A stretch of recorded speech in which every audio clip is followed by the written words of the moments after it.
parce qu'elle pose question à toute conscience humaine, ne devrait être décidée que par la voie du référendum.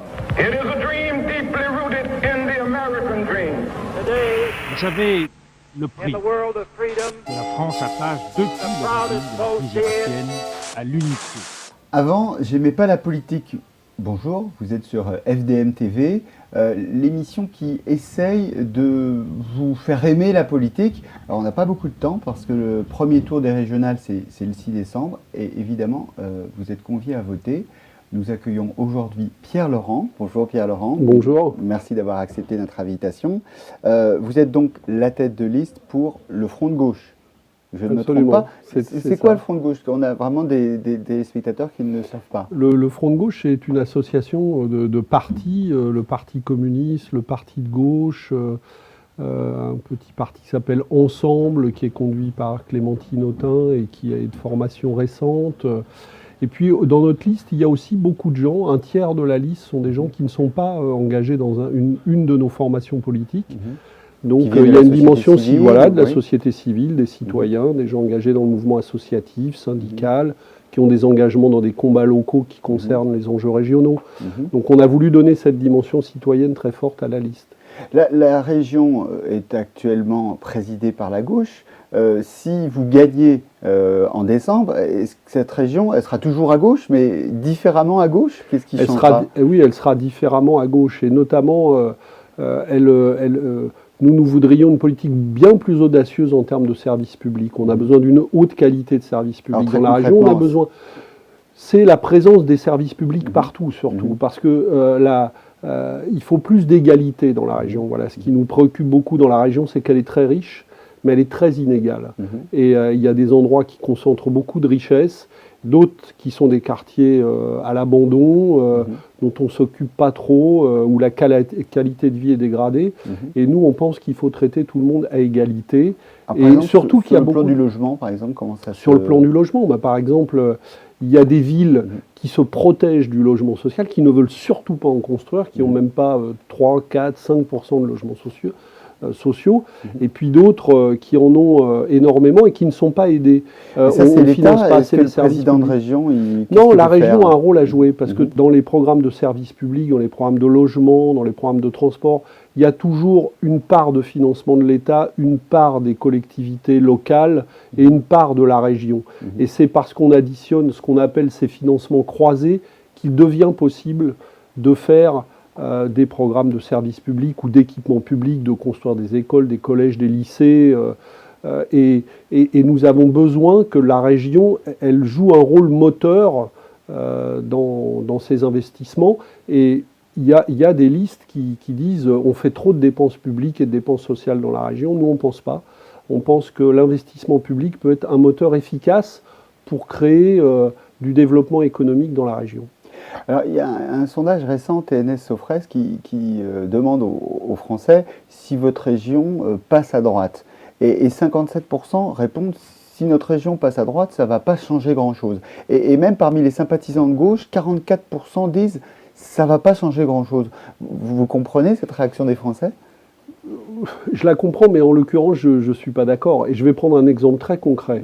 Il y a maintenant dans la région ce qu'on appelle le pass Navigo à tarif unique. C'est-à-dire, quel que soit l'endroit où on habite dans la région, on a un pass à 70 € et à 35 € si on travaille, parce qu'on est remboursé par l'entreprise, ou on paye moins quand on est jeune, parce qu'avec la carte imaginaire. Mais ce pass Navigo à tarif unique, nous nous sommes battus pour l'obtenir, notamment ma liste, qui l'a proposé déjà en 2010, mais la droite est contre. Madame Pécresse n'arrête pas de dire qu'on met trop d'argent dans le pass Navigo à zone unique. Donc, pass Navigo, c'est un bon exemple, parce que si vous êtes président de région, quelle serait la mesure que vous voulez attacher à votre mandat ? En plus du pass Navigo à tarif unique, nous on propose deux mesures supplémentaires. C'est la gratuité pour les jeunes de moins de 18 ans, parce qu'il faut encourager le droit à la mobilité de tous les jeunes dans la région. Et puis on propose aussi un pass senior, parce que Le paradoxe, c'est qu'entre la carte imaginaire et le remboursement aux salariés, on peut voyager dans toute l'Île-de-France pour 35 € par mois.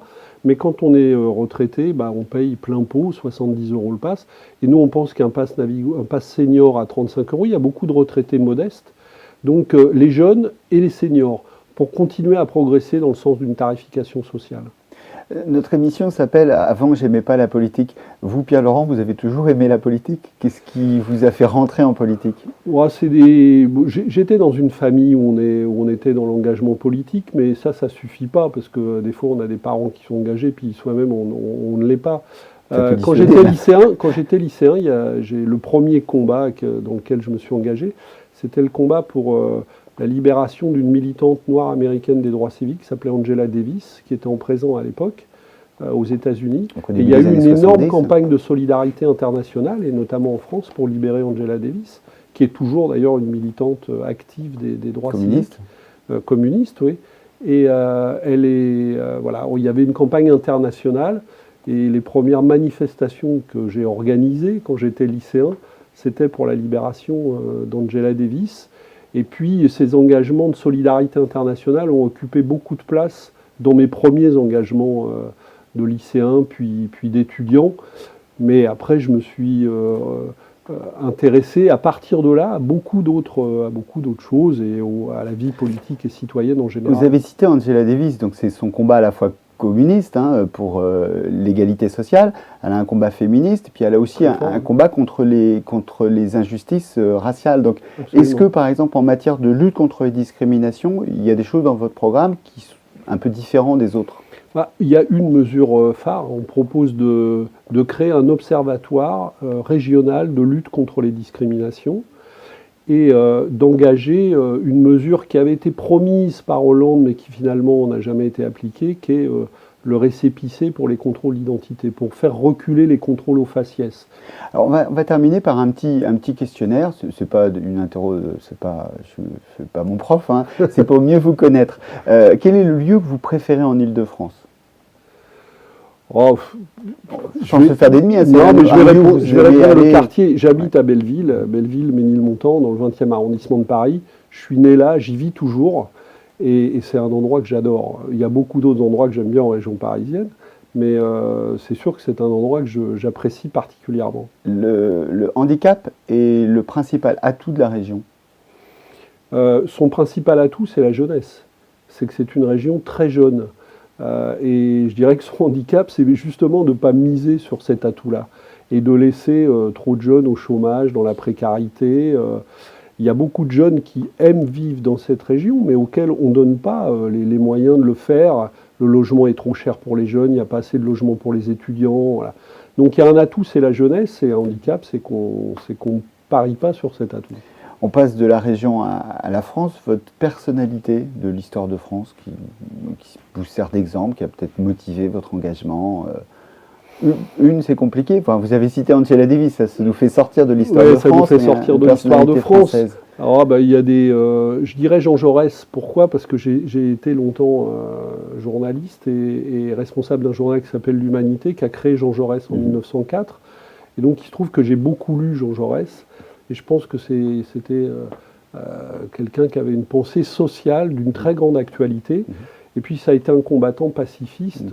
Il a été assassiné le jour du déclenchement de la guerre de 14 à cause du combat qu'il menait pour empêcher le déclenchement de la guerre 14-18. Et dernière question, l'événement de l'histoire de France que vous préférez, ce que vous pensez peut-être c'est peut-être la date cruciale. La nuit du 4 août 89, l'abolition des privilèges. Voilà. Et ça reste là aussi malheureusement un combat d'actualité. On a aboli des privilèges à l'époque, mais les privilèges ils sont reconstitués en permanence. Et aujourd'hui il y a des privilèges liés à la fortune et à la finance qui continuent quand même de beaucoup dominer le monde. Et je pense que c'est ces bastilles-là qu'il faudrait faire tomber pour reconstruire de l'égalité véritable. Merci Pierre-Laurent d'avoir été notre invité.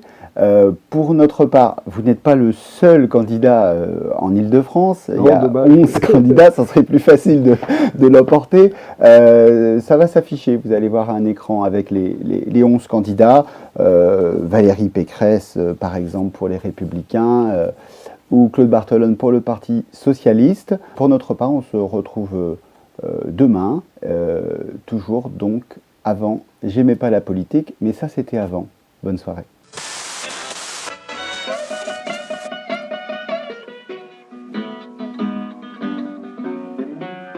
I woke up this morning, get around for my shoes.